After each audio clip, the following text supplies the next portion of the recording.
Welcome, everyone. Welcome.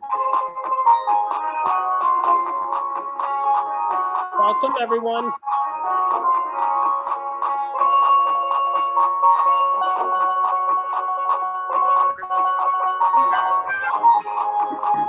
In later years, he often seemed to look frail, and rumors of substance abuse started to spread. However, Hogan had said that he's clean of the past, calling recreational drugs, quote, old friends that he outgrew. Number 2, Amanda Bynes. Welcome. Please introduce yourself in the chat. We are so glad that you are here with us today. COVID vaccine program management, COVID vaccine threshold, vaccine that. Welcome, everyone. Welcome. Great to see you. Welcome, everyone.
Hey, everyone, we're going to get started around 3:05. Again, welcome. Thank you for joining us.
Okay, we're going to get started in 1 more minute. Again, welcome. Feel free to introduce yourself in the chat.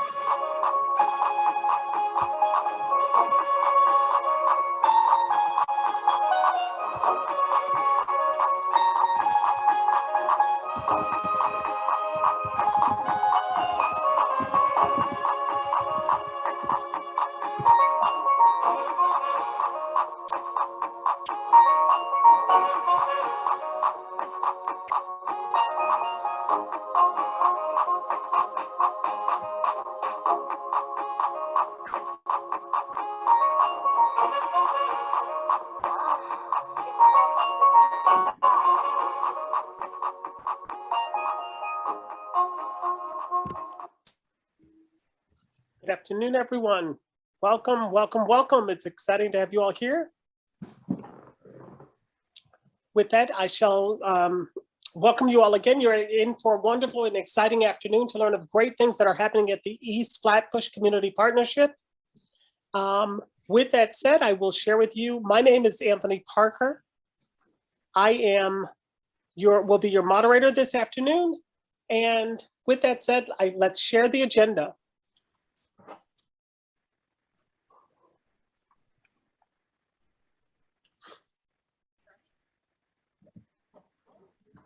All right. What this afternoon entails for you is a lot of information will be shared with you. Good news of the accomplishments that have taken place over the course of this year at East Flatbush Partnership. So we'll have a warm welcome. That will be followed by a guest speaker, and JCCA speaker will also speak. Just bear with me. Okay. JCCA speaker will also have a guest speaker. Then there will be member recognition and a resident testimonial, and certainly as equally appealing is the ambassador testimonials, followed by love and kindness wellness services, and then we'll have closing remarks. So sit tight and enjoy this afternoon, and we're grateful for your presence here. I'd like to start by introducing the director, Lamecca Holmes of East Flatbush Community Partnership.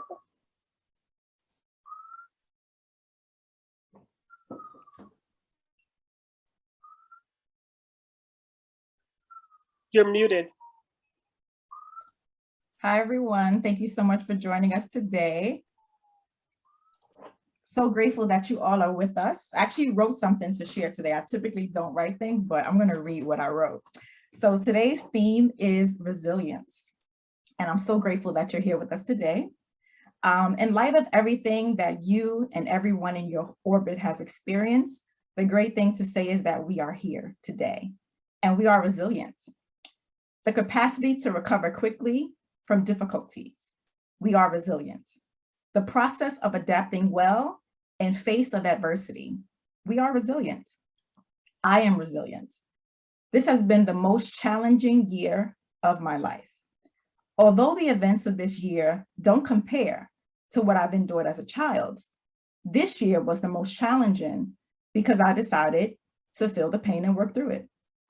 A few months ago, someone described me as resilient, and I was so angry and saddened by the comment. I didn't want to be resilient. I didn't want to have hurt to admit and pain to process. I had a why me moment. Today, I'm proud to say that I am resilient. I know that I can face any obstacle that comes my way because I'm not alone. My Creator sustains me, and He promises to never leave me nor forsake me. We are resilient. I know that you have a story of resilience as well, so I encourage you to reflect on it as you celebrate with us together today. Thank you, and let's continue to celebrate.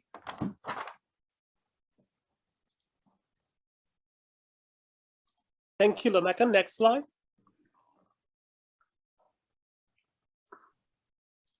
We are now going to have a guest speaker who is Rita Joseph from the New York City Council Member District 67. Did I get the district correct? District 40. 40, okay. My I'm screen just is scrolling through to covered see here. if Rita is with us. She may be a little delayed. Okay, I don't see her on the list. In that case, we can go on to Lorraine Stevens. So we're next going to hear from our JCCA speaker, Lorraine Stevens, Senior Vice President of Foster Home and Prevention Services.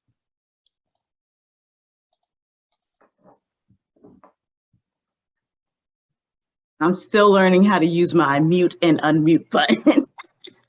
Thank goodness I didn't jump right in. So good afternoon, East Flatbush Community Partnership.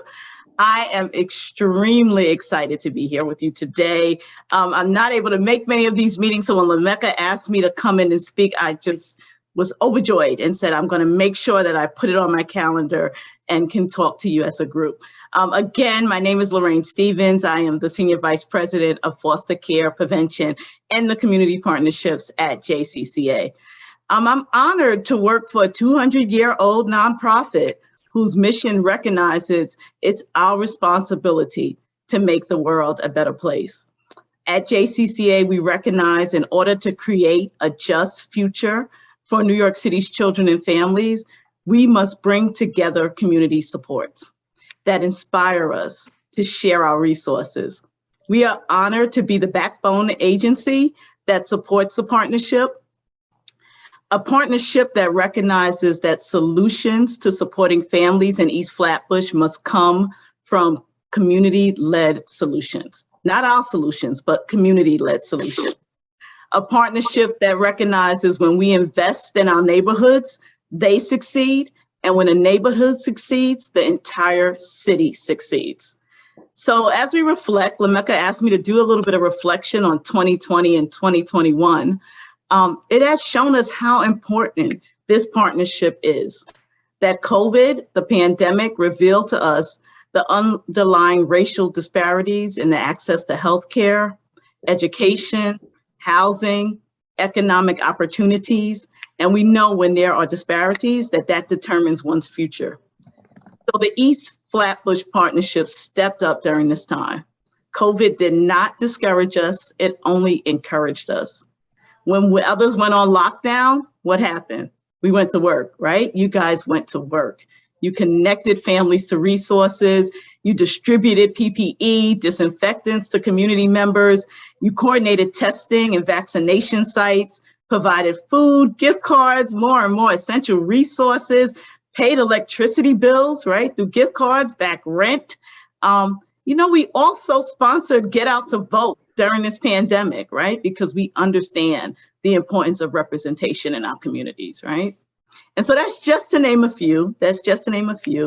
And so, Lameka told me that the theme was resilient. And I said, in all of this that we achieved over the last 2 years, East Flatbush is a resilient community, right? We've taken collective action to solve problems, and we'll continue to do that, right? We'll continue to hold each other up to ensure that we focus on initiatives that advance our goals, initiatives that reduce child poverty, promote economic mobility for families of color and low-income families in East Flatbush. We'll prioritize our policies and actions that help keep our children safe. And so, I was happy to talk with you today. I just wanted to thank all of you for having me today. I want to thank the East Flatbush Partnership, each and every one of you, all that you do. And I want to thank you for your contributions, your commitment, and your resilience. You are truly, truly true partners. Thank you. Thank you so much, Lorraine. We now will have another guest speaker. Rita, are you on with us? She said she was going to be joining in. Okay, she might be having some trouble. Okay, do we have Pastor Guilford on with us?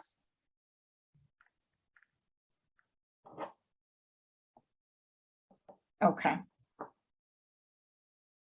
Okay, let's continue with our member recognition. Cindy, are you ready? Yes, I am. Okay, great. I'm going to share screen.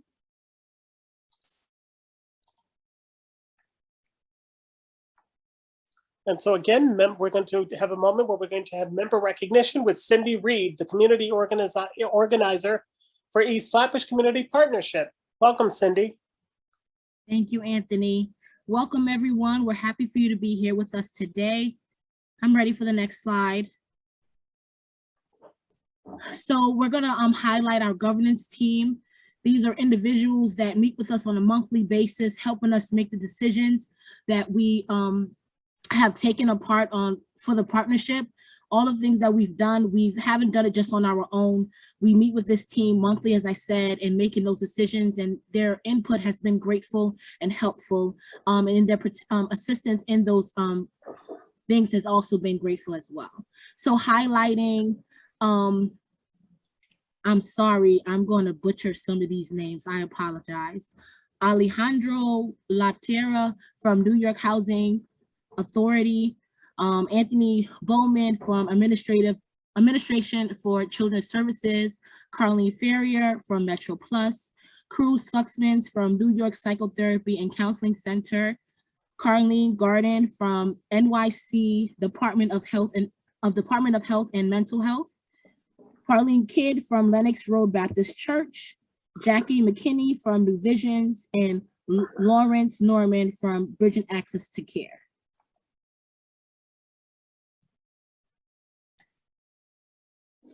Thank you. We also want to highlight partners that we have collaborated with this year. We appreciate all of you, and those of you that are not mentioned, please know that we appreciate you. But we're just highlighting the partners that we've worked with this year in either tabling resources, some kind of event as a webinar or in-person event, giving out PPP stuff like that and stuff. So here are them. We collaborate with Aetna for a senior giveaway earlier this year. We also partnered with Art and Public Speaking Program. Also Brooklyn Associates of Teen Educators, Brooklyn Centers for Independence, Brownsville Safety Alliance, 73rd Precinct, Caribbean Women Health Association, and Collective Assessment Responses Encouragement. And I'm sorry, I can't read all of it. 1 second, Lameka, the screen kind of gets cut off, so I'm not able to read all of it. But you can move to the next slide if there's anything that can be done. There's collaborative assessment, response, engagement, and support. Okay. Thank you.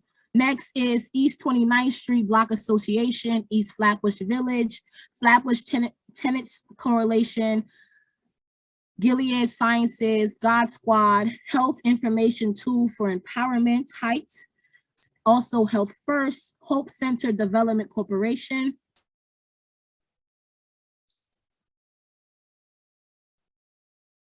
Ladies of Vision and Excellence, Lenox Road Baptist Church, Life of Hope, Love and Kindness Wellness Services, Love and Kindness Wellness Services, NYC Department of Consumer and Worker Protection, NYC Department of Health and Mental Health Hygiene, NYC Sheriff's Office, Office of NYC Public Advocate, Jemani D. Williams. Oxygen Mask, PS 109, PS 135, the Police Athlete League, Second Chances, Sunny Downstate Health Sciences University, Thrive NYC, Tilden High School,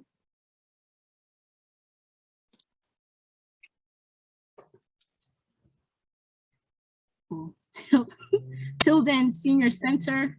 Go back, please. The next slide. Thank you. United Community Centers, Urban Dove Team Charter School, U.S. Customs and Border of Protection, and Well Clove Inc. These are all of the partners that we connected with during this time of 2021 on different events, and these are the flyers of everything that has been done throughout this year. I was just telling Lameka how I felt like we didn't do a lot. I felt like because a lot of times we were inside with COVID restrictions that we were in, but when we went through the list of the partners we collaborated with and found all of the flyers, we saw how much we did. And I was happy to see that work. And she said, you know, you have to go through it. When you're able to have that record of stuff and see it, that's when you're able to really see the work. And we appreciate all of you that have partnered with us and your support all this time. We appreciate you greatly. Thank you. Thank you, Cindy. Anthony, we're gonna go back to Rita Joseph. She is here to join us. So Rita, feel free to unmute yourself and hop right in. Thank you so much. So I'd like to introduce and welcome our guest speaker, Rita Joseph, who's from the New York City Council member, District 40. Yes, good evening, everyone. I mean, oh, there's a delay in my camera. Okay, wonderful. Good evening, good afternoon, everyone. Happy holidays to each and every one of you. I'm really excited to be here. This was a wonderful partnership. Since 2019, we started this journey together. And the fact that you seeked out your partners, I knew that this was an org that I wanted to work with. And I thank you for being boots on the ground. During COVID, we were everywhere. We were everywhere serving the community. I was at food pantries. You guys were at the food pantries. We did collaborations together with the toys. We were still thinking about bringing joy at a time when it was a dark time in New York City. And we were able to do that through partnership. So I still believe, as an educator who's going into the city council, still believe that teamwork and collaboration makes the work lighter. The load is much lighter, the heavy lifting, and when you have partnerships like East Flatbush Community Partnership, it makes the work easier. And I thank you so much for what you've done and all of the other partners and providers that you've connected me with, that I've been able to work with. I'm honored, and I'm being here starting January 1st. I'm going to be your city council member. So you have a direct line to make sure that our community is being served and served the right way. So you have that partnership, you have an ally, you have a champion in me, a friend that you can call and say, hey, this is not going right, we need your support. And I know where, if I need to fight, I'm always ready for a good fight, a good protest, to make sure that my community and the families that we represent here in this district and across the city is getting what they want, whether it's education, housing, social justice, police reform, all of that. And it encompasses, we keep saying we think of different entities, but my motto at my school is always a whole child. So we will continue to serve the community as a whole, making sure we have mental health services and all of the services that this community needs. And I'm here. And thank you so much for having me. Happy holidays to each and every one of you. Stay safe, please. Wear your mask. If you're not vaccinated, get vaccinated. If you're not vaccinated, and I respect that, wear your mask, wash your hands, do your social distancing, because we're at it where we're raising red flags. So we're watching and seeing. I have a few cases at my school, so we're watching and making sure that everyone is careful. And I appreciate each and every one for what you do. And please, over the holiday break, practice self-care. Get a manicure, get a massage, go call a family friend, light a candle, start a gratitude journal. I always find a lot of solace and a lot of peace when I'm writing my thoughts. I have a lot to be thankful this year. My mother was in the hospital for 10 days with COVID, and I have an older mom. Anyone who knows me knows I have an older mom. My mom is already 87, and she was able to come home. So that's a blessing in itself. But her brother and her brother-in-law didn't make it. So we still have a lot to be thankful for, that we got her back, and we continue to support those who've lost during this hard time. And we continue to lift you up in prayers and continue to be that support system that each and every one need. Everybody needs a support system. So whatever you're using, continue to use it. And self-care, guys, self-care. Turn off the phone once in a while and just breathe and just do you. Do you, and the rest of the world will keep going, because if you're not here, it's still going to keep going. So we want you to be here so you can see it. So again, Happy New Year, happy holidays, and thank you for having me, and thank you for being amazing partners. We all need that, and thank you for that. Thank you so much, Rita. The best wishes to you and your family. We Thank now you. have another guest speaker, and that would be guest speaker Pastor Guilford Monrose, who is president of 67th Precinct Clergy Council, also known as the God Squad. Hi, everybody. Good afternoon. And thank you all for seeing all those wonderful smiles. You give me a big task speaking after the true champion, Rita Joseph, who's coming into our area. So good to see all of you, and Lamaka and all of you, Cindy Reed, who we work with all throughout the year and COVID-19. I want to say one thing: you all rock. So I am Pastor Gil Monrose, pastor of Mount Zion Church of God Seventh-day, the historic Mount Zion Church of God Seventh-day, on East 37th Street between Church and Linden Boulevard. And I had the fine pleasure of serving for the past 20 years.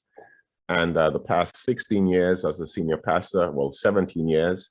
And so it has been definitely a long joy, a long ride in this work. So a couple of years ago, just when I was in Bible school, I was at the church and I was doing some work, and I heard a scream outside, and there was a 17-year-old young man who lived on the corner of the block who was shot and killed on East 37th Street. And you know, I was really going to school so that I could do weddings and have, you know, a great career in preaching the word and traveling. Never thought that I would, you know, spend a lot of my time working with families and very young people. and it gun violence found me, I would say. And so as a pastor in East Flatbush, right, looking at this, like this is 2000, 2001, and we're seeing the level of violence that we had, thinking about what would be a perfect witness for us as faith leaders to stand tall and to be able to respond to the violence in which we see. And so out of that, we formed and we birthed the 67th Precinct Clergy Council that is primarily made up of leaders of their congregations in the 67th Precinct confines to be able to triage the shootings that we saw. How do we support families who really and truly don't have a manual on how to bury the 17-year-old or 16-year-old son or daughter? And then how do we become a real voice in reducing the violence in our communities? And so when we started that work, we never thought that we would have morphed into, a 100-member organization, having full-time employees, really being a model for the country, creating Clergy for Safe Cities, which is a national platform doing training for clergy members in the different cities who want to be on the forefront, who want to have engagement with young people. Kamani Gray was shot and killed in the conflict of the 67th Precinct many years ago. And out of that too as well, we formed the Flatbush Leadership Academy. And really and truly your organization was very instrumental in just helping us to be able to fund that program, to have young people who can be the change agent, support them, love them, and then throw them back out in community to make those changes. And really and truly thankful for your partnership in the work that we do. Not only did we work on, after Kamani Gray was shot and killed, work on the Flatbush Leadership Academy. One of the things that I noticed too as well, it was that there was also a lot of young girls, throwing up a lot of gang signs in what we call the Brooklyn protest. We believe that the Brooklyn protest would have been the first Ferguson, if we did not have the level of interest as faith leaders in our community to be there, to really be a guiding force to our young people who was very angry that a 15 and 16-year-old boy was shot and killed by a police officer in the 50s on Church Avenue. And then we also look at not only the Flatbush Leadership Academy, which work with young people between the ages of 14 to 21, but then we're starting now the Single Parents University. Now, we have seen also to that a lot of the mothers and the fathers that we deal with who children have been shot and killed, most of them are from single parent homes. And there's a lot of pressure on single parents. And I think that even in our churches, as we have these single ministries and we have marriage ministries, how do you do something tangible to be able to help a single parent? How do we come alongside them as faith leaders in our communities and give them the support that they need, the tools that they need? I'm thinking about basic things like meal preparation, right? How do you prep for the week? Not only meal preparation, but then how do you also just deal with the complexities of trying to pick up your son or your daughter at a certain time and having a full-time job? I know that the council member-elect said about you want to take some time to pamper yourself, but you need to have someone to watch your young one to pamper yourself, right? I'm married and we do tag team in our family. So if I'm out, my wife would be in. If I'm in, my wife would be out. And that's two of us playing zone defense, not man to man. Because zone defense is like, okay, we got you covered. And I understand that, like, it's a real struggle. Look, my children, thank God they're grown now, so we don't need that level of supervision. But in the beginning, it was so difficult. I can't imagine being a single parent in Brooklyn, one of the most expensive places to live, and to be able to do it effectively. So we wanted to support them. And so we had a plan over 12 years ago too as well, that for the first time we're announcing the Single Parents University. And thank you all again, Lamaka and your team, for just believing in the work that we have done over the years. And your partnership with us have proven time and time again that you understand what it means for community partnership. I would never forget that while we were serving all of those thousands of people during the COVID-19, your organization, was so kind to give us a good grant to do food for 15 food pantries in East Flatbush. And that was powerful, the amount of food that we were able to really support those who come to our food pantries. So thank you all for that. And for all of you, I don't work by year in terms of calendar. Like people be like, we're taking the year off and then we're going to start fresh on January 1st. No. My team and my staff, you got to work now. Like this is not the time that we got to work.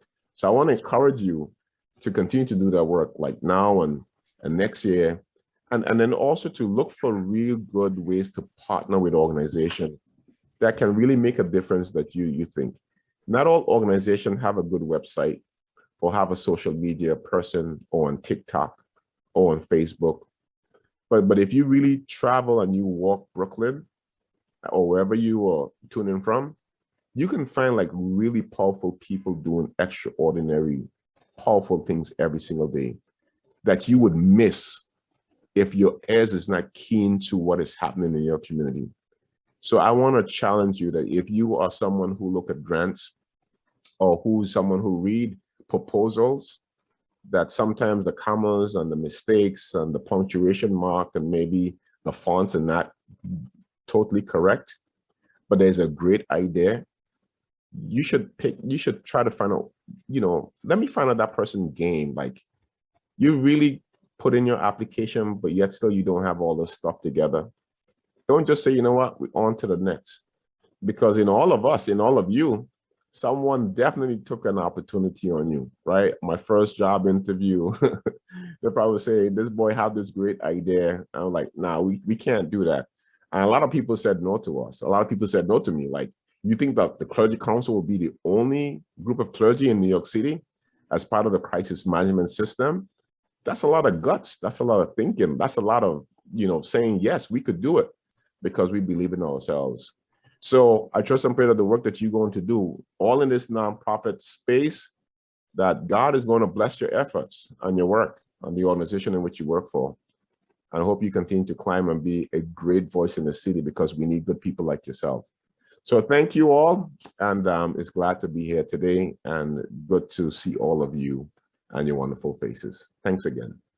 Thank you so very much, Pastor. We are now going to hear a song, and then we will continue with testimonials.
What beautiful music. What beautiful music.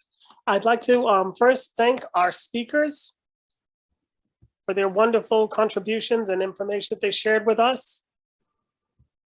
We will now hear a resident testimonial from Smithy Holmes. Good afternoon, everyone. Happy Thursday to each and every one of you.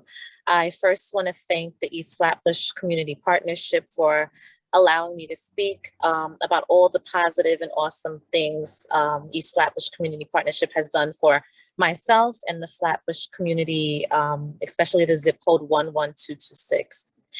As most of you know, coronavirus hit New York City very hard in April 2020, which affected young children, adolescents, young adults, and seniors. Never before could we have imagined anything like this. Despite all the issues we faced from 2020 until now, we have begun to see the light at the end of the tunnel. I've always been a person who has helped others tremendously and never thought I would be the person seeking help. However, I reached out to Cindy and Lamecca and Miss Elizabeth Malone for guidance on how to pretty much make it through. Not only did Flatbush endure COVID, we also endured the Hurricane Ida, which completely put some homeowners under a lot of pressure, like myself. What a wonderful feeling to know there is an organization willing to help people in any capacity they can. Let me say this is very rare, and I have grown to appreciate East Flatbush Community Partnership and will forever be grateful. Not only have I learned many helpful types of tools, I've also been able to provide others with knowledge that I've gained from Sydney and Lamecca. I personally want to thank Sydney, who is a true superhero from community. I want to also thank Lamecca for also reaching out. From day one, I called Cindy and she was willing to help out and told me and assured me everything would be okay. Not knowing me from a hole in the wall, Sydney took on this mission and she helped me execute all the plans that I had. So Sydney, I do thank you. Lamecca, I do thank you. On behalf of the East Flatbush community, I would like to say thank you to everyone that is affiliated with the East Flatbush Partnership for your help as well. Your work and tireless efforts will never go in vain. Happy holidays and thanks again. Thank you. Thank you so very much. We now will have a testimonial, an ambassador testimonial from Rosalind Harris, Diane Smith, and Sonia Goddard.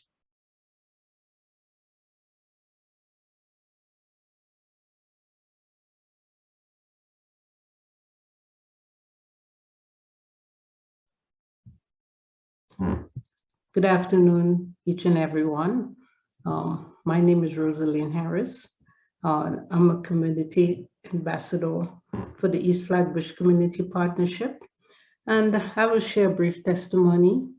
My journey all started with the East Flatbush Community Partnership as an invitation from friends. They said that you're retired and that it's a good opportunity for you to get involved and learn more about your community. At that point, I began attending monthly EFCP meetings leading up to the pandemic. During the meetings, I learned about a variety of resources in the community that I was unaware of. I was glad to see the staff enthusiastically share this information and watch as they kindly started to meet me the needs of people in the community. In October 2020, I learned that there was a community ambassador's position available. I was encouraged to apply for the position because I always loved doing community work at my church. Since accepting the position, I have been able to reach out to a large number of residents from all walks of life, and most of them to share resources, information, sometimes along with my personal experiences. Thank you. Thank you. Our next testimonial will come from Diane Smith. Good afternoon, everyone. My name is Diane Smith, and I'm a community ambassador with the East Flatbush Community Partnership. My story, in 2019, I retired from corporate America, but kept working in my passion. For me, retirement did not mean stop. It meant it's time to go and do. Along with the community ambassador work I do, I'm an adult role model with Planned Parenthood of Greater New York, and I'm a parenting coach encouraging parents to honor the beautiful gift they have been given to be a parent. I suppose that my passion stems from my own feelings of inadequacy because of domestic abuse as a wife and not knowing how as a parent, as a young parent. This was brought on by persistent oversight from social services because of required follow-up. My first child was a chronic asthmatic who suffered several perplexing medical challenges. After a series of hospitalizations, experimental drug testing, and specialist referrals, the cause was not disclosed until it was too late. The day I gave birth to my second child, I was notified of the death of my firstborn 5-year-old son. My sorrow was underscored by my disappointment with the community support system that I felt was unable to provide me with help, resources, and the support I needed. Amid my not knowing, along with no knowledge of what help and support looked like, I felt judged and unsupported. 30 years ago, I was put on a road that said there should be a better way. And this explains my reason for connecting with an agency that seeks to repair the world child by child. Being a part of this tells me that I am on my way toward my purpose, because if you lose your why, you lose your way. Today, I know my why as a mother of 2 adult children and a grandmother of 1. In July 2021, a colleague led me to East Flatbush Community Partnership. Knowing that I was retired after working full-time for more than 40 years of my life, I did not want to engage in another full-time position. But God thought it wise to lead me to what I would describe as community ambassador to be something that was specifically designed for Diane A. Smith. I was able to keep doing what I was doing within an acceptable commitment of time, resources, and connection to be able to provide a direct link to the families I serve. And my fulfillment comes from being able to share my truth with someone on the verge of giving up, because I know how it feels to not know, because I have shared that same mindset, because I know how important it is to provide somebody with the services they need when they need them. Helping someone realize that this is not the end, aiding others by navigating within my own personal accountability as a part of an agency that has the same focus is why I do what I do. 30 years later, I am not a passenger, but a driver on the road to a better way. And this, simply put, is why I do what I do. And I love being a community ambassador.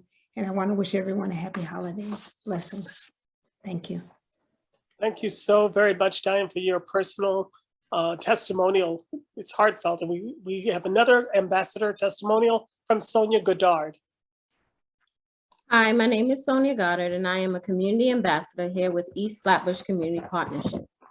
I have always had a gut feeling and a passion when working with people of all walks of life. I've always wanted to be an assistant to them as much as possible. However, when I first took this position, I never knew how much I needed it and how much it would shape my direction and clarify my purpose in this life. I was introduced to the partnership as a cross-event encounter, I would say.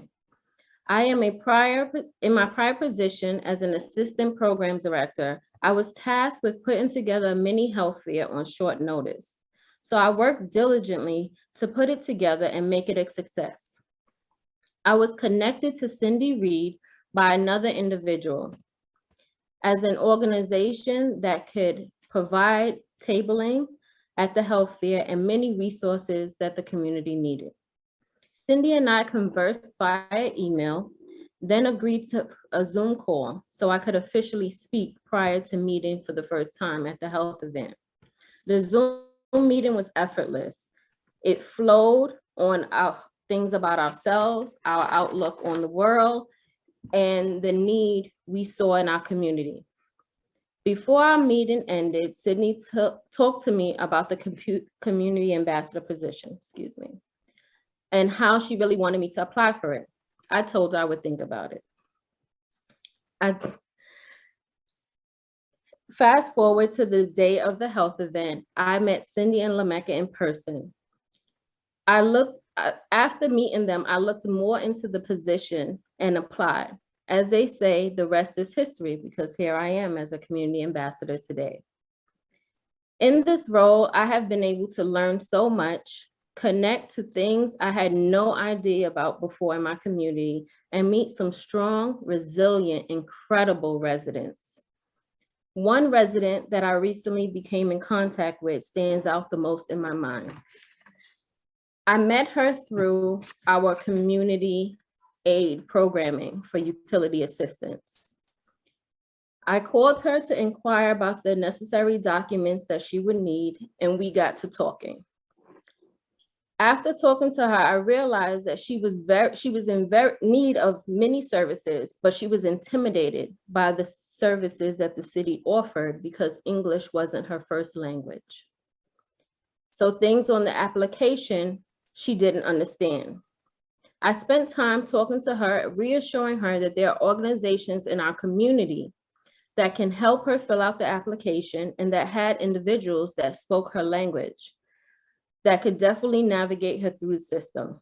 At the end of the conversation, she asked if I knew anyone that were giving out turkeys for Thanksgiving, because she really was limited on funds and she really wanted to be able to provide a good spread for her kids for the Thanksgiving. At the time, I had a friend that worked for a charter school. They had a huge turkey giveaway over the weekend and had many turkeys left over. I put in a call to the gentleman. He said he had a turkey left. I asked the resident if I could provide him with her information that he was willing to deliver the turkey to her.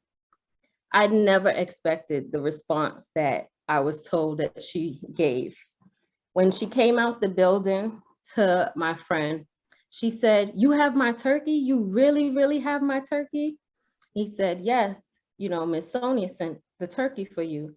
She danced on the sidewalk. She was so thankful. I think the whole of Flatbush Avenue knows she got a turkey from me that day.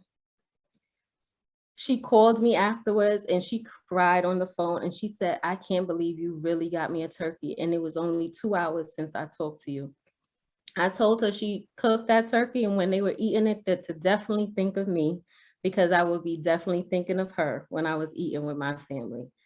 She calls and she checks in on me and I check in on her. And just knowing that something small that people wouldn't even think of, a turkey, like the supermarkets, everybody is giving it away all the time, is what brought a smile and uplifted someone else's life.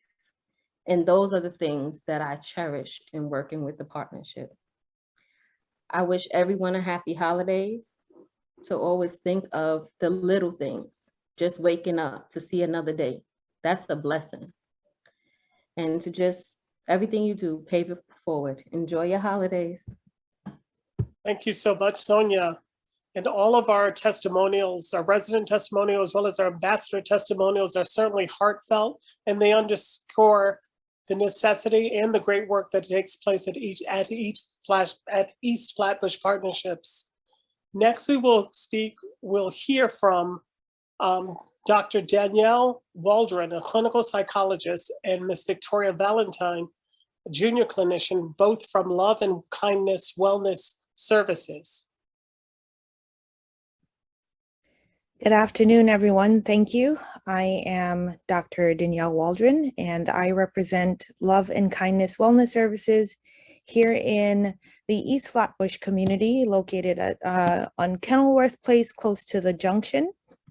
I am going to put in the chat a link to a website that speaks to the indigenous land that we are on. So I am tuning in from East Flatbush, which is the land of the Lenape and Canarsie people.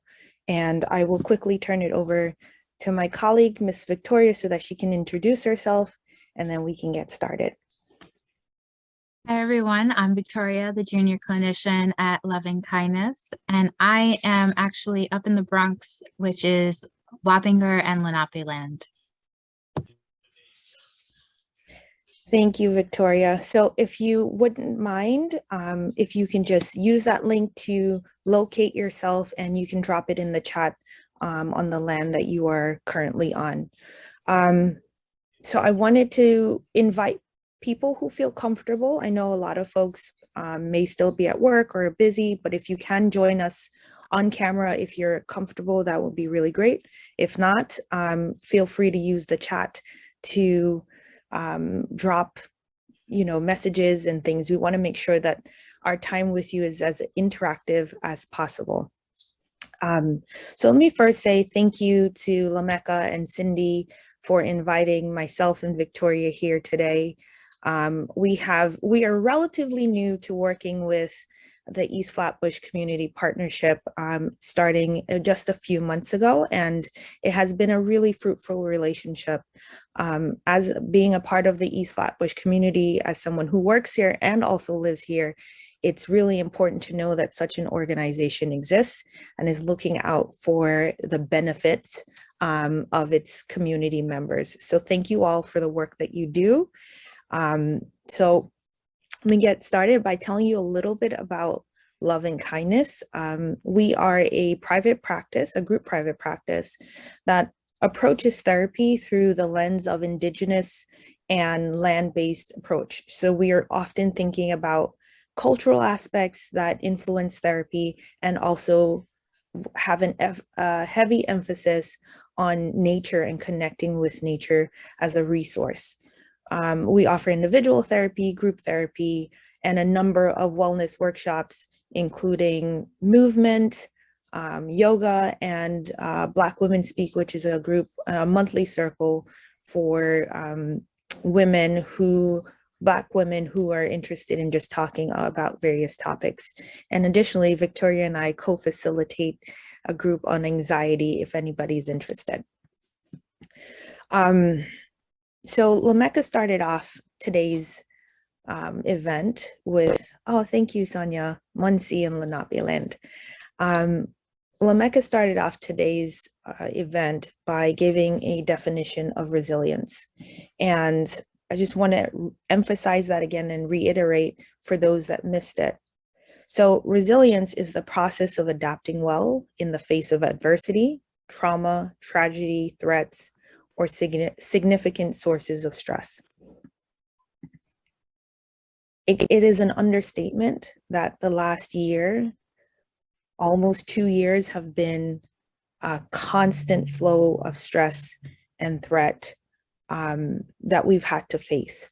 And to Lameka's point, sometimes we wish that we didn't have to be resilient, that we didn't have to endure hardships in order to tap into this inner strength.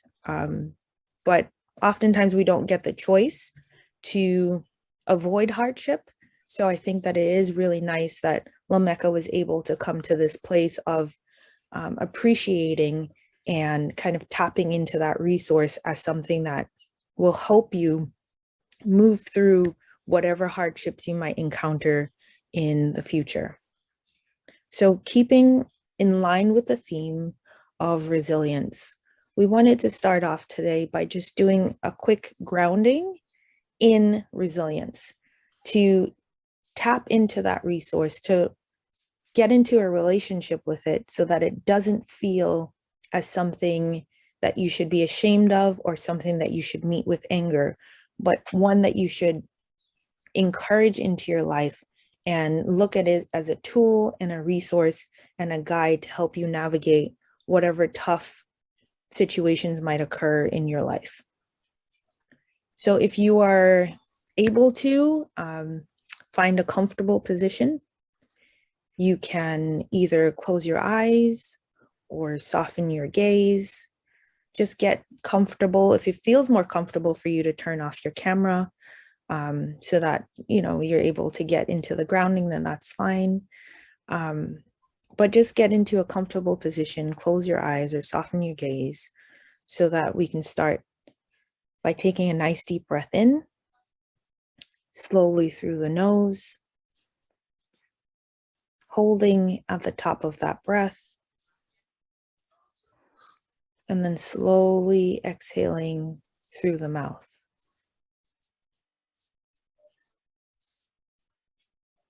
And we're going to take another deep breath, just focusing on slowing down that breath as much as you can,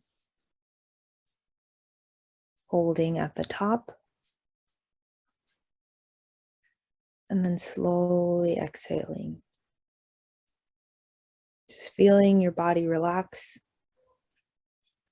feeling the air moving through that your body. Just focusing on deep inhales, holding for a little bit longer, and then slowly exhaling through the mouth. And on your next inhale, I want you to think about resilience. Just turning inward, thinking about resilience, letting either an image come to mind, whether this is a person, a place, a memory. What comes to mind when you think about resilience? Not making any judgments about what comes to you, just allowing it to form.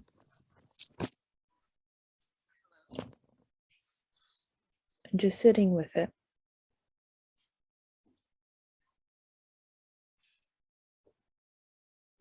If it's a person, who is it? If it's a place, where is it?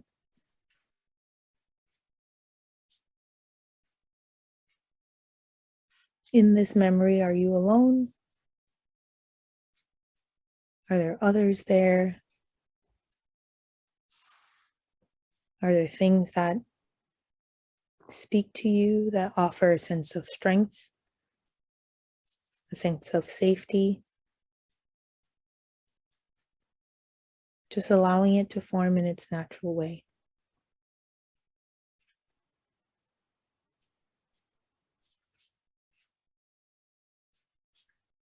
When you think about resilience, does it show up in your body?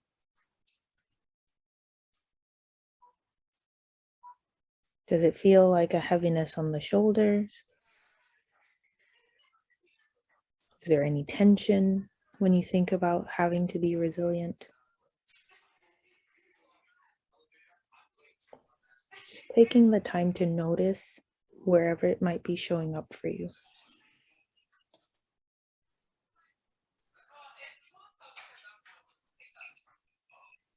We're just going to stay here for a couple of seconds, focusing again on the breath, making sure that we take a nice, long, and slow inhale through the nose.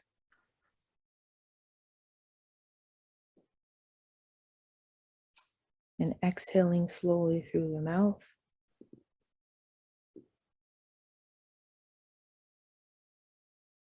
And we're going to make this final breath the deepest of the day.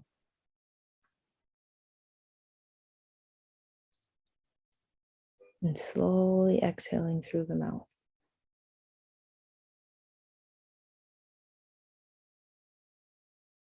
And as you come back into the room, you take some time. You move around in your square, and that's how I'll know that you're back.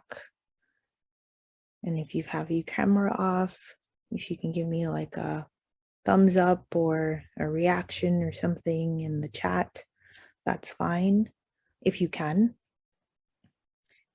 Thank you, I see a couple of thumbs up. Okay.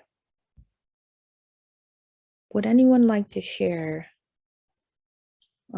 with us what came to mind for them when we did this exercise of thinking about resilience and how it showed up? And you can either raise your hand or unmute or put it in the chat, whichever feels comfortable for you.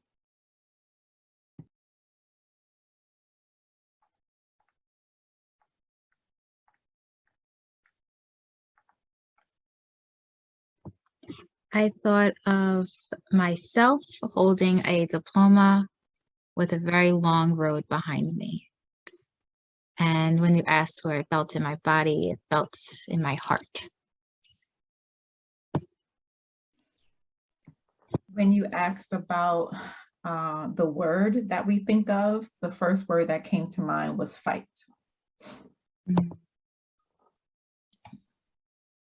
Thank you both.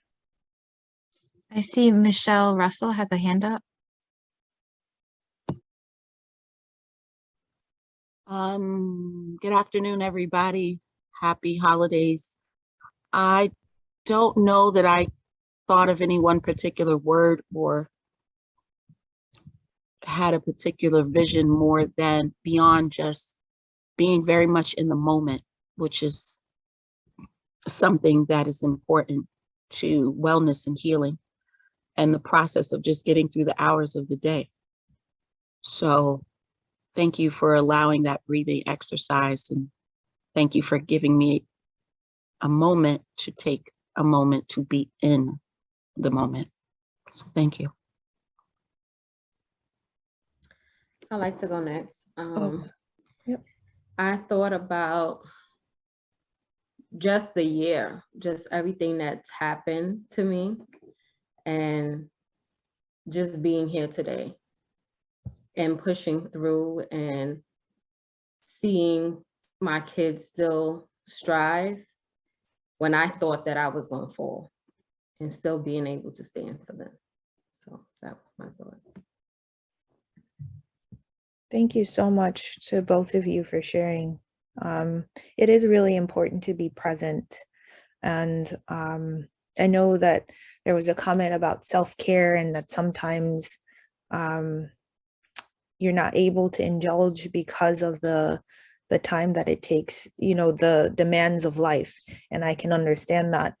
And I think that we can take a moment to breathe, right? And that's a part of self-care, being able to slow down long enough, right? And 2020 was a huge slowdown for a lot of us that brought us to a place of reflection, in addition to the resilience. So being able to slow down, be present in the moment, take some time to reflect and to look at not only how you're moving through these experiences, but the people around you, like Sonia talked about in terms of her children, so that you can lean on and tap into the strength of the community and not only focus on your own individual experience. Because this is where we are, right? We're a part of this community. It's in the name, right? Community partnership. So realizing that you don't have to go through all of these things alone, but you can tap into others as a resource. Is there anyone else that would like to share before we move on? What came up for them?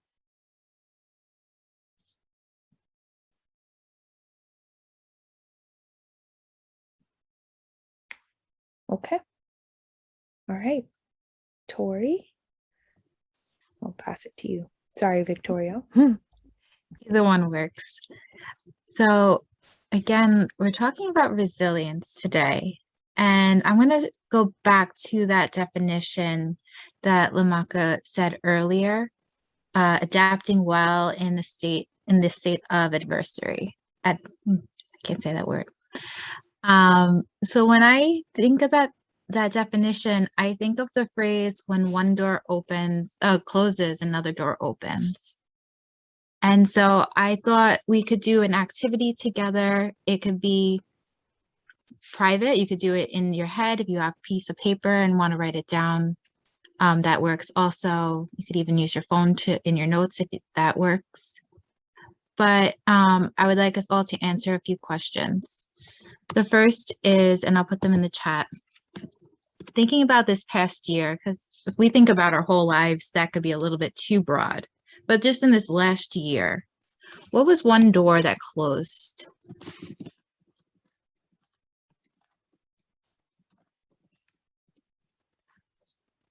What was one door that closed?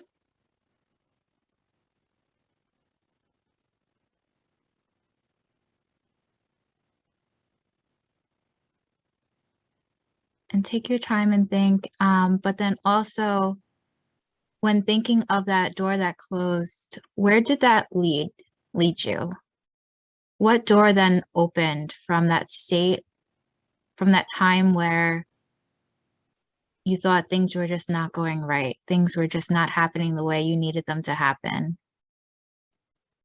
When you were really down, what door then opened for you in that moment?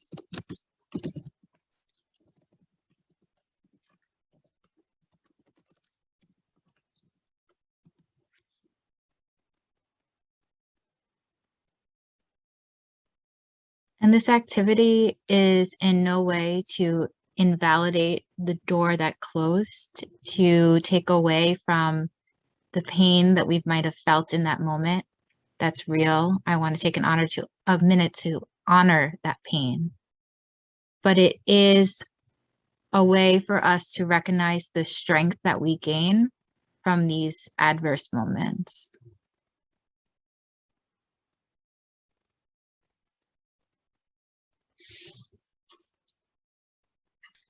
Do you want us to say it or just write it in the chat? If people want to share, I would love that. Yes. Would you like to, Sonia? I'll share. One door that closed this year that at first I was so mad about it is a position that I was really interested in, to be a community liaison in a school to work with children and families. I was really gun-ho and ready for it, Rebecca, no. And because of a personal situation, it closed. And I was so mad at first, but as the months passed, it was really protection that I really didn't see at the time. To propel me forward and for me to look more inward at things that I needed to think about and just to not be comfortable. So now I'm at peace with it. And it just made me think about moving forward, because I know it would have made me comfortable and not going back to school like I've been thinking about for a long time. But that door closing made me say it's time to go back to school and to stop making excuses for it. So that door, that lost opportunity made you like, oh, it's time to get out of my comfort zone. It's time to do this that I've been thinking about. That's wonderful. Like on an official, grander scale that I know I'm capable of doing. Yes. Congratulations on that move. Thank you. I see C. Ferrier has their hand up. Would you like to share? Yes. Good afternoon. For most of you that know me from the partnership, you would have known me through another agency. And what most people here don't know is that on Labor Day, the door that closed for me was, it wasn't so much a door, but just like something that stopped me in my tracks. I had a stroke. And my left side just was weak, the mobility. And what I would say opened for me was pretty much my eyes, my spiritual eyes, to see that the faith that I have and the strength that I have within me was able to push me beyond the strength I thought I had. Within 6 weeks, I had movements that the doctors just couldn't understand. It was happening that quick, you know. And, you know, and I was in the hospital and they were like, but you are so young. And at first I questioned it. But to be honest, I think this happened for a reason. I'm not sure yet why, but I'm willing to wait to find out why this happened. And instead of feeling bad, I'm grateful. I'm hearing this door closing with your health, which I'm so happy that you're here with us today and that you're feeling better, I'm assuming, led you to find this inner strength.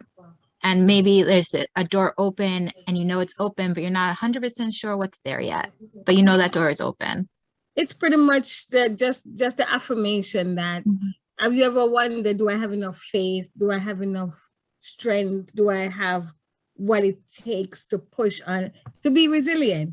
So I was kind of, you know, Lamaka, I joined today, and when you said that the theme was resilience, I was like, wow, what a theme, and I'm sure for everyone, it's a different impact, resilience. But for me, it's been an interesting few months, I must say. And a lot of people say, but I thought you wouldn't. I'm like, no, I'm learning from this. So I'm still yet to know why. But that I think is just, the door would be just, for me, my spiritual eyes just opening to see that I have. Anyway, Thank you for that's my 2 sharing. cents. Thank you. Michelle, I see your hand is up too.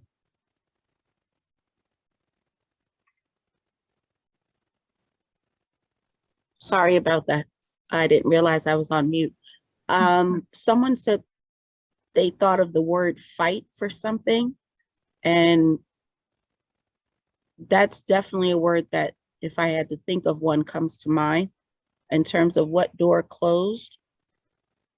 The door is closing is probably a better word to look at it. I'm going through a divorce. I'm selling my home. Kids are moving out.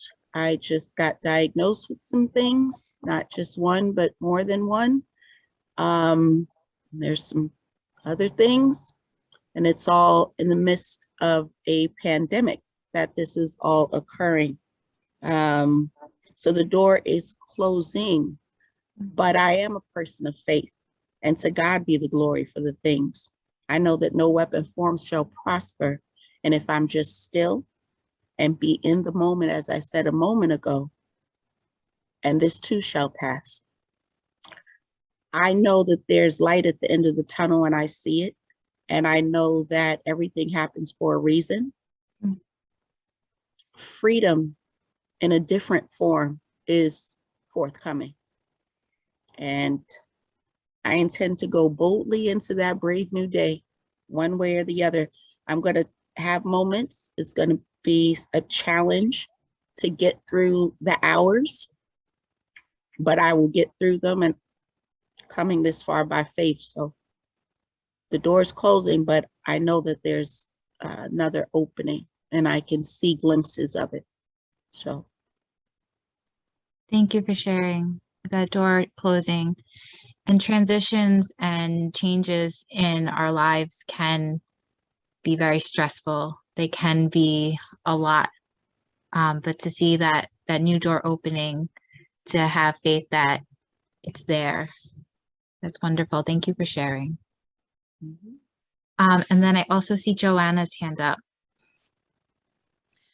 Yes, my name is Joanna Bosquet. I work for Metro Plus Health Plan.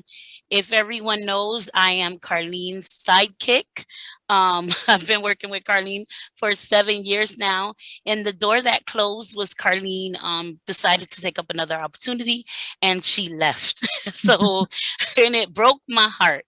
If you ever see that meme where you're crying at work because your favorite coworker isn't there, I feel like that every single day. I'm thankful that she things are working well for her. She is a close friend of mine. If you know us, we're always together everywhere we go. Most people just automatically assume we were related, which we are not. We met at Metro Plus 7 years ago. So with the stroke, it really, it took a piece of me too, because she is my friend.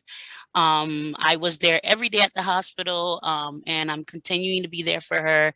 But in her leaving, I actually stepped into her role as assistant director at Metro Plus, which is a whole new world for me. She had been grooming me for years, and I just figured I would just, fly under her wing for the rest of my life, at least until retirement. But she broke my heart. She left.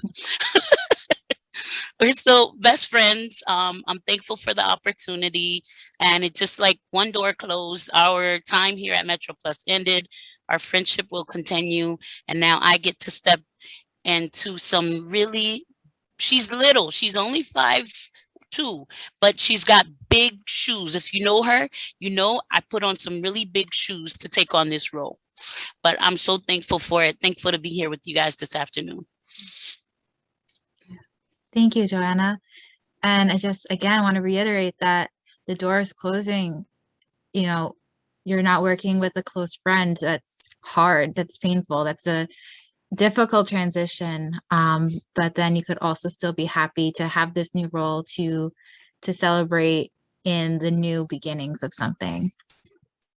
And then I feel like I had a couple of backup questions, and people answered them in their shares. And thank you so much, everyone, for sharing. One other question I just want to ask the group is, think about the character strengths that come about when you're finding these new doors. What character strengths did you find within yourselves that allowed you to see the new door open? That is resilience. That is your character. That's what you have within you to get through these hard times. That was it for my portion. Oh, I'm just realizing, Lamaka, I'm sorry, you had your hand up. It must have went away before I saw it. Oh, no, it's okay. You can continue. It's okay. We have time if you want to share. So for me, the door that closed is I was actually pursuing some, I guess, financial endeavors that over time, it was made very clear that it just wasn't for me. Being vague on purpose. So that door closed, but I feel like the door was closed, but I kept trying to open it and kept trying, I was so like, I just got to get this thing. And then I just said, you know what? It's just not for me. So it was really hard to admit that this is something that I wasn't good at, because growing up, pretty much anything I put my hands to, if I invested time, it just worked out. Like I was just so used to that. So to have something that I invested time in and I just wasn't getting it, that was hard. That was hard to accept. But once I accepted it, it's still a battle, but I have more peace and I feel surrendered. So that is the door that opened, the feeling of regardless of what I do, I'm going to be taken care of. And so, yes, I'm just trying to sit in this space of not feeling the need to always perform and do, but to just be and surrender. Lamaka, thank you so much for sharing. Especially, I just love, like, there was a door closing, but there was resistance there. And I just kind of imagined you trying to squeeze your way through this door that didn't want to open for you. Meanwhile, there's a big open window right next to you that you didn't have to squeeze through it. So to recognize that and be at peace, that's a wonderful door to have open. Thank you everyone for sharing.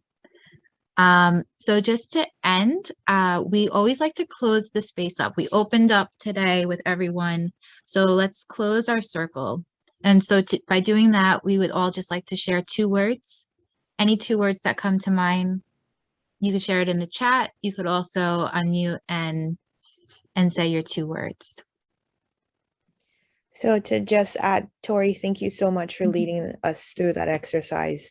And I just want to say that I've had so many doors closed, and when it happened, I was so frustrated and so angry. And then I remember thanking the universe, like, oh, thank you for shutting that door in my face, because I clearly didn't know better, right? And was so appreciative of what happened after. So now it's not resistance. It's like, all right, universe, I know you've got me.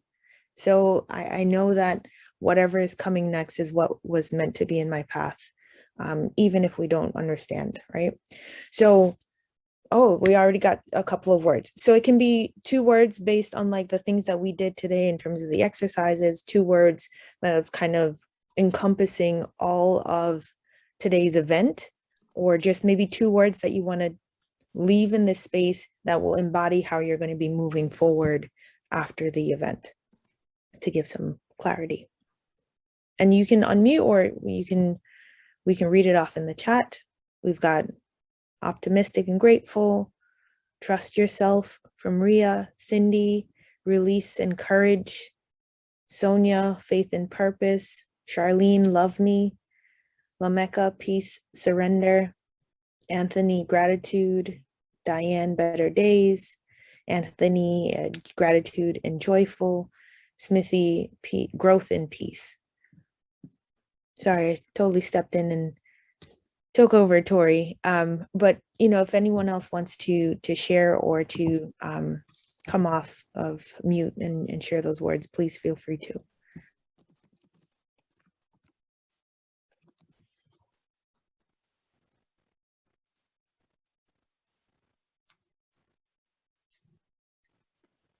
Thank you, everyone. Oh, yes, please. My 2 words were release and courage. And during this year, I believe that I released a lot of things that I didn't have control of. I just released them and let go of it. And in the process of doing that, I also gained a lot of courage in speaking up on things that I did have control in, even if it was just speaking about something I didn't like or my feelings and stating it, because a lot of times I would withhold it and stuff like that. So that's why I put those 2 words in there. So that was my little piece. Thank you.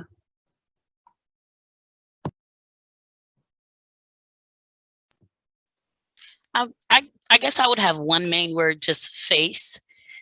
Just faith in the things that are seen and unforeseen. I really had to use my imagination this year and move with the hope that things would work out. And there's days where I was kind of like, what am I doing? like this is so much work. And then, just having faith that, that this was my time and this was my moment to move forward and to my purpose. And it has not been easy. There's days where you continue to doubt yourself. But, I'm thankful for friends, for family, and just it's truly caused me to pray a lot more, to listen a lot more, to just dive deeper.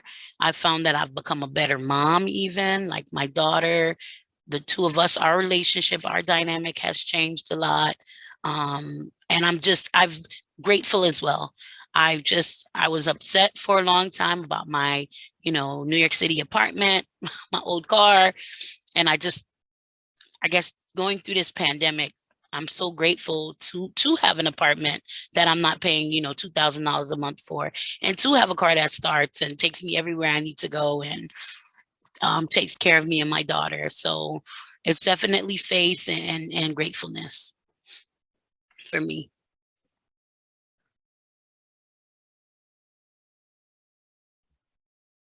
Thank you so much. Anyone else before we wrap up?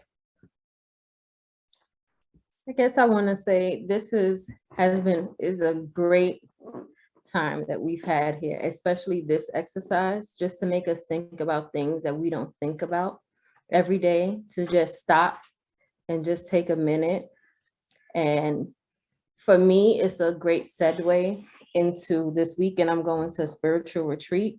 So it has already started me on that path of winding down, getting into that mindset to get ready for these 3 days that I'm completely detaching from the world. No phone. I've never done that in my life ever, especially with 2 kids. I'm like, you sure they all right? You sure they're going to be all right? So just being able to do that and just be in this moment for me so that I can come back up as a continued better mom, like you said, Joanna, because we don't understand how much we go through. And even though they don't say anything, you're like, oh, they don't know. They see and they feel more than we think they see, feel, and hear. And they may not respond in a certain way, but they see. And I think her name is Carlene. You said you had a stroke this year.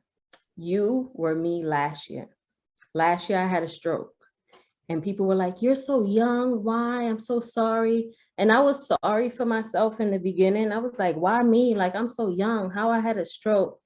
And I'm like, don't feel sorry for me. It was my wake-up call because I was ripping and running and working 2 jobs and trying to be take care of everything, balance everything. I was one woman army during a pandemic. And God said, I'm giving you these signs and you're not listening. So, sorry, but this is how I'm gonna need to slow you down so you can understand. And it did strengthen me more spiritually. So when you sit with it, you'll realize why it may be a terrible way it happened, but it was a blessing in disguise. And Miss Michelle, you're right. God don't give you more than you can handle. And whatever has been told to you, you're gonna overcome it, no problem, because you got that faith. So I'm thankful for this whole end of year celebration, Lamecca. I want to add my piece. I'm sitting here and I've been very quiet because I have 2 boys with disability in the house and I'm listening. But I'm really grateful for the pandemic. I'm going to tell you why. You might not see it the way I see it, but I am grateful. As a believer, and this is why I'm putting myself in this, because I notice everybody speaks spiritually. I'm grateful for this because one of the things it does for me, allow me to pray more. Allow God to invade my space. Allow me to put Christ in the crisis. Christ in the crisis. I don't allow anything these days to bother me. I have my parents, they're not here with me in New York, but my parents, my father they're in their 90s, and I'm grateful for that. I would love to go home now to see them, but circumstances, what is going on here and there, I can only talk with them on the phone, and I'm grateful for that. I'm grateful for that. I wake up in the morning, I have these 2 boys there. I go in their room, I pray with them, and I explain to them why we are here, not because we want to be here, because of God's gift of life to us. This morning I was listening to TV. This guy lost his 5-month-old baby in the storm they had. And I pay attention to that. I call my boys' attention. I said, look, these are only 5 months they have on the earth. You're 9 and 10. And some of us not grateful for life, but I put Christ in the crisis. And I tell you that old devil, Corona can't touch this girl. If it does, it has to be God's will for that to happen to me. That's how I see it. If it happens, it has to be God's will, because I believe nothing will ever happen to me. Miss Onis, I'm so glad for your gratitude right here. Nothing will ever happen to me unless God says so. Earlier on this year, he tried with my son, my eldest son, had a bad accident. But you know what? God prepared me for that accident before it happens. And I'm grateful, grateful. I put Christ in my crisis. God bless you all. Happy holiday.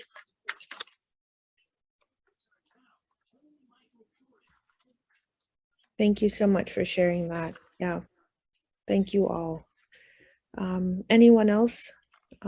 Maybe 1 or 2 more, and then we can close out, and I'll hand it over to Lamecca. I wanted to say one more thing, if I may. And thank you for your kind words, everyone, and whoever's kind thoughts and prayers. I appreciate it and I receive it.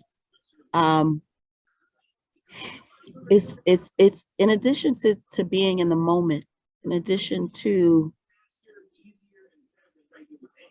thinking about resilience. Resilience requires, it's a call to action to self. Mm-hmm. So it's an adjective.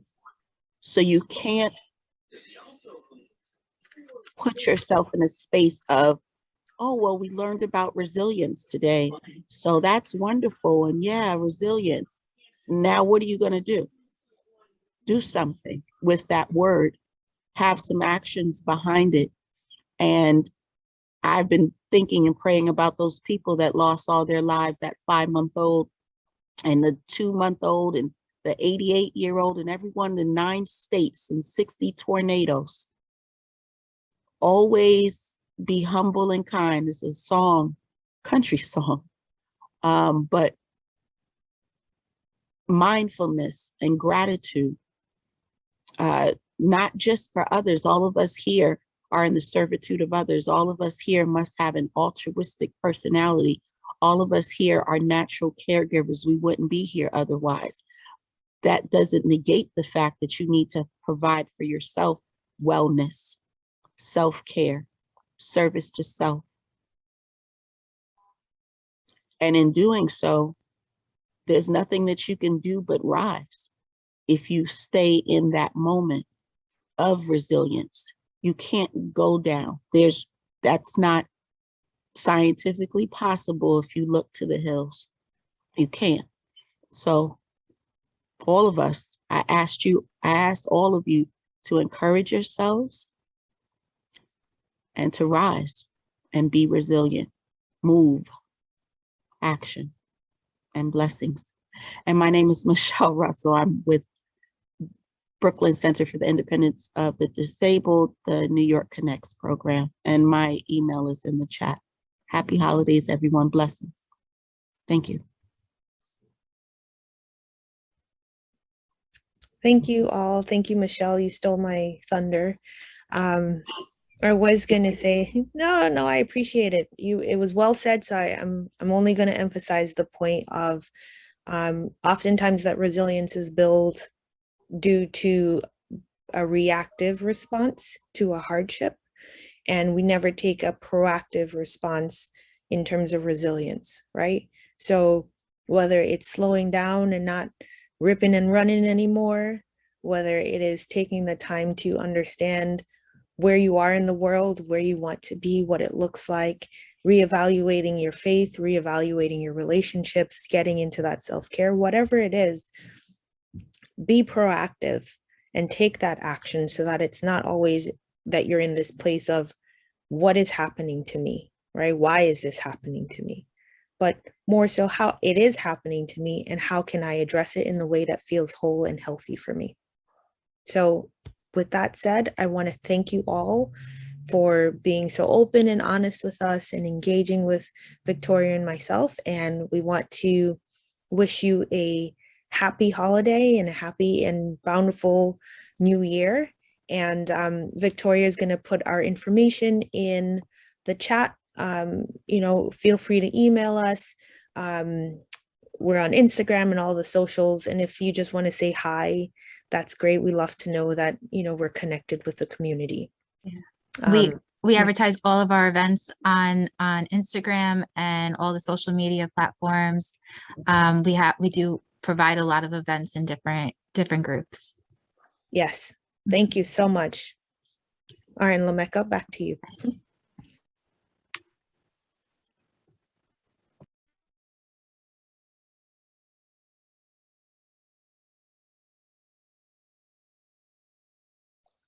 We're now going to have a song.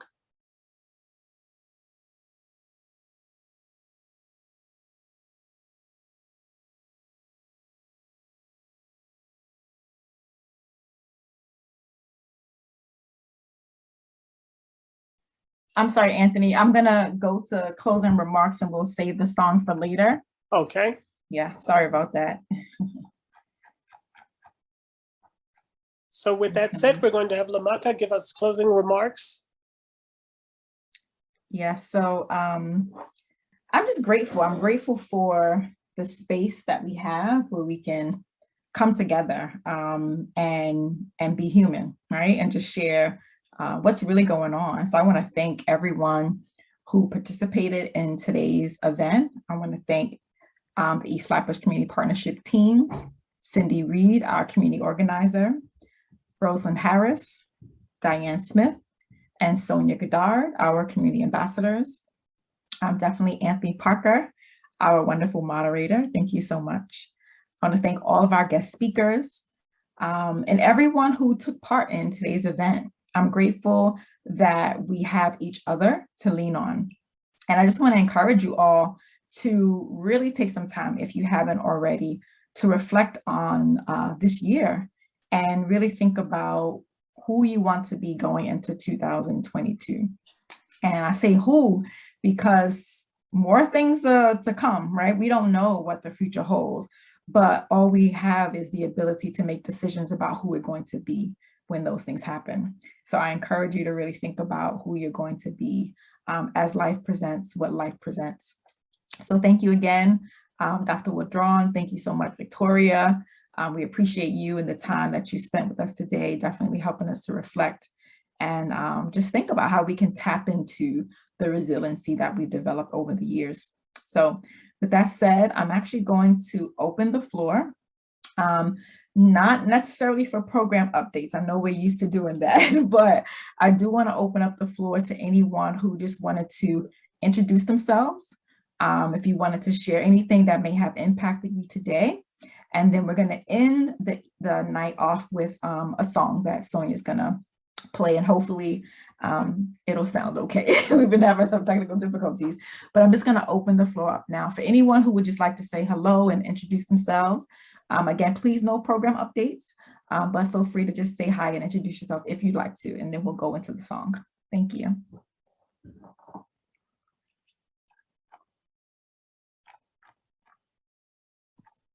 Good afternoon. My name is Anthony Parker, and I represent the Fresh Air Fund. I want to say that I'm truly honored and grateful to be in your company and to learn upfront and hear the wonderful testimonies about the great work that is done at East Flatbush Community Partnership. So thank you all and wish you all a happy holidays. I'm feeling grateful and joyful. Thank you. Thank you, Anthony. Rhea, would you like to speak? Yeah, I just want to say hi to everyone. Happy holidays. This was an amazing session. It really was like a support group, and we totally needed that because we have been ripping and running all year, last 2 years, and I applaud the sharing that everyone has done and the courage to do so. I am no longer at Caribbean Women's Health. I am at the office of Senator Kevin Parker. And if anyone needs to reach me, my cell phone number is the same, 516-984-0735. And I will put my information in the chat, but it's wonderful to see you all, and please have safe holidays. Thank you. I don't want to mess up your name. Is it, I'm gonna try. Give me a moment. Please let me try. Okay, Umaima. Oh my God, you got it like completely spot on. Hi, Waka. This is actually my second meeting with the East Flatbush Community Partnership, and it's always such a pleasure. And I just wanted to thank you all for cultivating this space, and I guess like allowing me to be here. I'm with the Department of Health and Mental Hygiene Vaccine Operations Center, Community Engagement Branch. My pronouns are she, her. And I think something that I really appreciated about this session is just how I really got to sit with my feelings and sit with my thoughts. I feel like it's really crazy to think that we're going on year 3 of the pandemic, and just how much has shifted, and things have just moved so quickly that today in these last 2 hours, I really just got to sit down and just be. And I really appreciate you guys for cultivating that space and curing my somewhat burnout that I'm experiencing. So I appreciate it, and it's always so lovely to see you guys. Thank you. Thank you.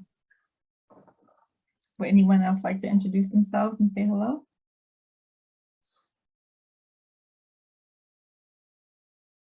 Okay. Hello, hi. Yes. It's Nan Blackshear from the Office of the Brooklyn Borough President. How are you? Hello. Hi. Just wanted to. I got in last. I had my colleague Hercules Reed holding down the fort until I could get to you guys. I just wanted to tell you, hi, Ray. Hi. Anyway, I'm reading the chat. I just wanted to say my 2 words are health and family. Health for everyone during this holiday season so that you can spend it with your loved ones. That is so key, I think, for all of us. And I know that's what I've been doing and what our office has been trying to push people to do in terms of getting their vaccinations and so forth. And I just got to say, because I want to try to keep it brief, I'm not going to do talking points, but I don't know whether Hercules had a chance to speak. But one of the things I have to say to you, to the East Flatbush community and Flatbush community, that a huge thank you. Back in 2015, the borough president created the Cornerstone Award, and he went around the borough giving out these awards to community members who have been there through thick and thin, holding down their blocks, their buildings, their civic associations, etc. It was an honor doing that with him from 2015 to 2017. And I just have to say that the East Flatbush community was receiving the most amount of awards. You are a strong community. You are the bedrock of the borough of Brooklyn. On behalf of the borough president, I wish to offer you thanks and to continue doing the great work that you're doing. Thank you so much. Would anyone else like to share?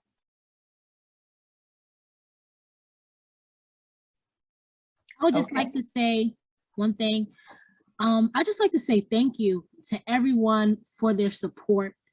Lameka and I started on the same day, and every time we reflect on where we started, it really brings tears to my eyes on how much we've grown and how much support we have received and how much all of you who are on this Zoom meeting today embraced us. There was no one in the beginning. And I'm thankful for that. I'm sure Lameka's thankful for that as well. And all of the people that we serve are thankful as well. So I just want to say thank you. If someone hasn't said it to you, thank you. Thank you for everything. Yes. Thanks for sharing, Cindy. I was like, oh no, she gonna make me cry. Anyone else would like to share? Okay. Well, Cindy is the reason why I'm here. Cindy is the reason why I'm here. Yeah. I'm yet to meet her personally. And even though I was familiar with JC. Maudine, your sound, you're muted. Sorry.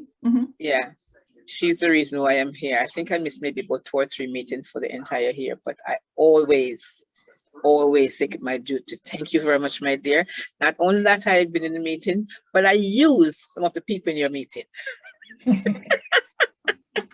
Yes, I do. I got their information, make contact with them, and I did use some of them because I'm involved in the school. I'm president, PTA president for a school in my neighborhood here. So when I come in this meeting, I got the information, I pass it on to the parents coordinator, and I said, listen, we can do this, we can do that.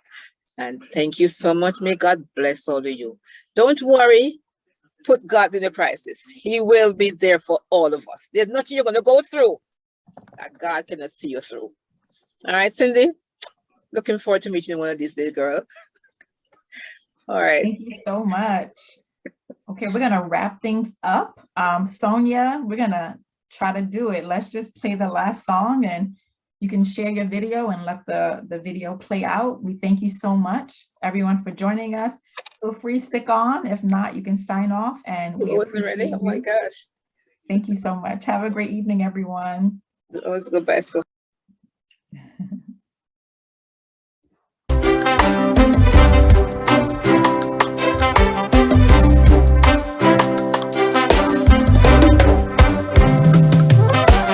I was born strong. I was made for this. See, I met so many hard times when I thought I couldn't make it. See, I've had my trials when my pillows dried my eyes. Then the morning came and my wings took flight.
right, everyone. Thank you so much. Happy holidays. And we look forward to seeing you in January for our first monthly meeting of the new year. And those of you who are joining us tomorrow for the dinner, we look forward to seeing you there. Bye, everyone. Thank you. Goodbye, everyone. Bye-bye.